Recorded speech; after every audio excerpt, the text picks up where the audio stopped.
자, 사회 시간입니다. 자, 세계 속의 우리나라 경제 두 번째 시간이에요.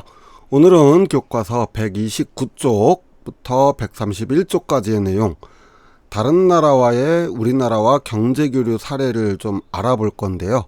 두 번에 나눠서 할 거고, 오늘은 첫 번째 시간이 되겠습니다.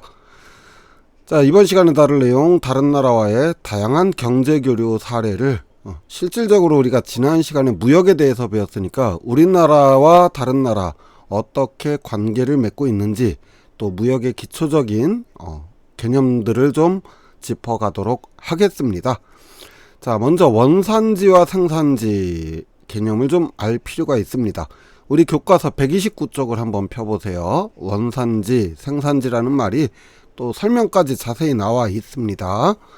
자, 먼저 원산지는 어떤 물건의 재료가 생산된 곳을 말합니다.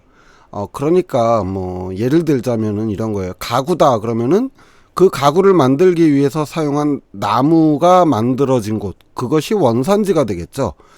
반대로 생산지라고 하는 것은 이런 원산지의 재료를 이용해서 어떤 상품을 가공하여 만든 곳, 그러니까 뭐 A 나라의 나무를 수입을 해다가 B 나라에서 가구를 만들었다 그러면은 A 나라는 그 가구의 원산지가 되고요, B 나라는 생산지가 되겠죠. 자, 교과서 사진 속에 예를 들어서 하나하나 살펴볼게요. 팝콘하고 커피 원두, 커피 콩을 가지고 살펴볼게요. 자, 팝콘의 재료가 되는 옥수수를 미국에서 재배한 옥수수를 수입을 했습니다. 그렇게 해서 그걸 우리나라에 있는 공장에서 가공을 해서 팝콘을 만들었어요. 자, 그렇다면은 이 팝콘은 원산지는 미국이 되겠고요, 생산지는 우리나라가 되겠네요. 커피를 볼까요? 커피도 브라질에서 생산한 원두를 브라질에서 볶아서 로스팅이라고 하는데요, 볶아서 만들었어요. 그렇다면은 생산지와 원산지가 모두 브라질 하나로 같게 되겠네요. 자, 다음 그림을 한번 좀 살펴볼게요. 신발입니다. 자, 신발 보니까 원산지, 생산지가 모두 베트남이에요. 그러니까 신발을 만들기 위한 재료들도 베트남 거고, 그 재료들을 이용해서 신발을 만든 것도 베트남이라는 얘기죠. 자, 그릇도 원산지, 생산지 모두 우리나라로 나와 있습니다. 자, 고민형입니다. 고민형은 원산지와 생산지가 모두 중국이 되겠네요. 타이어를 만드는 데 필요한 고무는 말레이시아산 고무를 수입을 했습니다. 그리고 그 타이어를 만든 건 우리나라 공장에서 만들었어요. 원산지는 말레이시아, 생산지는 대한민국이 되겠죠. 의자를 만들기 위한 나무는 캐나다에서 수입을 해왔고요, 역시 우리나라 공장에서 만들었어요. 그렇다면 이 의자의 원산지는 캐나다, 생산지는 대한민국이 되겠습니다. 자, 이렇게 원산지와 생산지 개념은 사실은 단순하게 비교했는데 하나의 물건을 만들기 위해서 여러 개의 원산지가 필요한 경우도 있겠죠. 자, 선생님이 저녁에 배달 음식으로 족발을 하나 시켜 먹었습니다. 자, 족발을 시켜 먹고 영수증을 받았는데, 자, 영수증을 자세히 살펴보니까 원산지 표시가 되어 있네요. 음식점뿐만 아니라 이제는 배달 음식이나 포장 음식에도 영수증에 원산지 표시를 하도록 작년부터 법으로 규정을 해서 시행을 했다고 합니다. 자, 그런데 이 족발 하나의 원산지는 상당히 많죠. 자, 공깃밥 쌀, 뭐 보쌈김치, 배추는 국산, 무 국산, 고춧가루는 중국산이네요. 자, 삼겹살은 핀란드 거고요, 족발은 또 우리나라 거네요. 자, 이렇게 여러 가지 재료가 들어가는 상품일수록 원산지는 다양해질 수밖에 없습니다. 자, 선생님 개인적으로 커피 러버예요. 커피를 너무너무 좋아해요. 특히 아프리카의 케냐 원두를 무척 좋아합니다. 자, 아까 뭐 브라질에서 난 커피도 있고요, 콜롬비아에서 나는 커피도 있고, 또 인도에서 나는 것도 있습니다.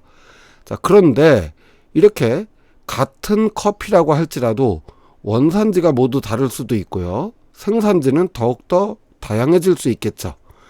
다른 나라와의 경제 교류는 이렇게 물건만을 교류하는 것은 아닙니다.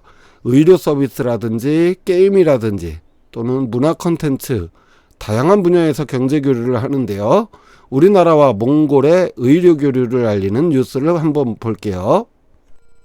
정부가 몽골과 협약을 체결해 정보통신 기술을 활용한 의료 수출의 길을 열었습니다. 양국이 체결한 협약은 몽골의 의료 환경을 개선하는 데 도움을 줄 것으로 기대됩니다. 한국에서 치료를 받고 귀국한 몽골인 환자들은 원격으로 지속적인 치료를 받을 수 있게 됩니다. 자, 영상에서 살펴본 것처럼 의료 서비스를 주고받는 것도 다른 나라와의 경제 교류 사례 중에서 하나입니다. 한국, 게임 수출 첫 4조 원 돌파. 중국 넘어 북유와 유럽까지 진출.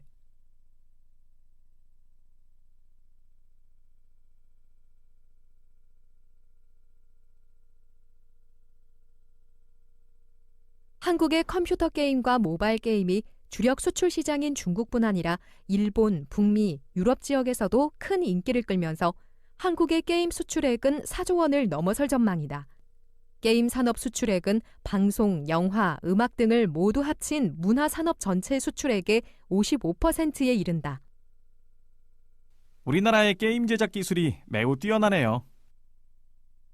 우리 문화산업 전체 수출액의 55%를 게임 산업이 차지한다는 사실이 놀랍군요.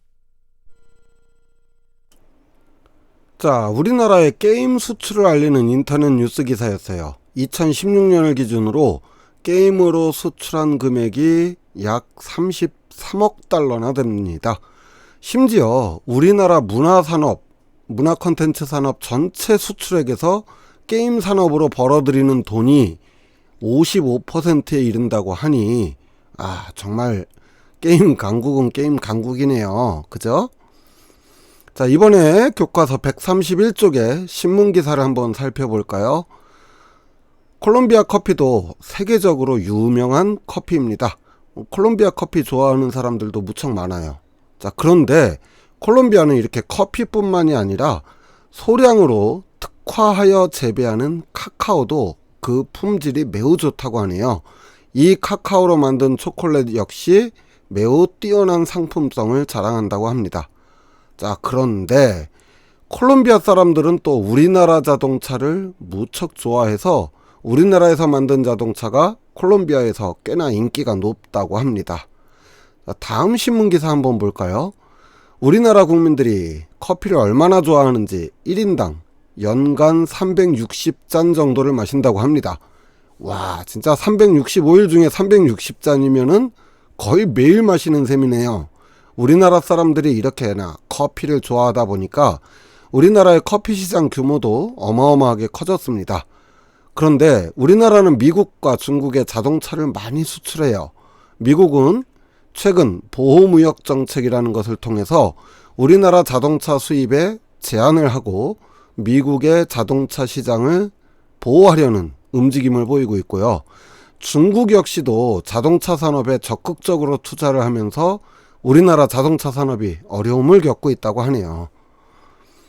그렇다면 우리나라와 콜롬비아는 어떤 경제 교류를 해서 서로에게 도움을 줄 수 있을지 쉽게 답이 나오죠.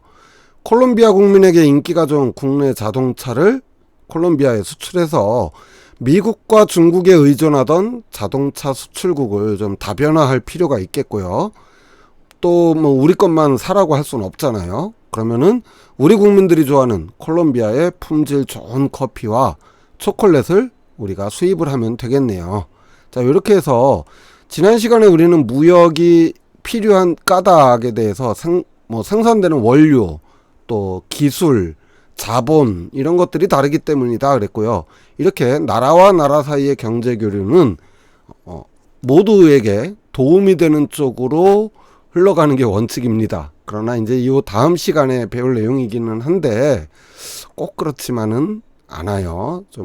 그래서 이런 경제 단원을 우리가 배워야 한다는 거예요. 자, 오늘 이렇게 우리나라와 다른 나라와의 경제 교류 사례를 알아봤고요. 다음 시간에 조금 더 이어서 하도록 하겠습니다. 오늘 수업 여기서 마칠게요. 수고하셨습니다. 안녕.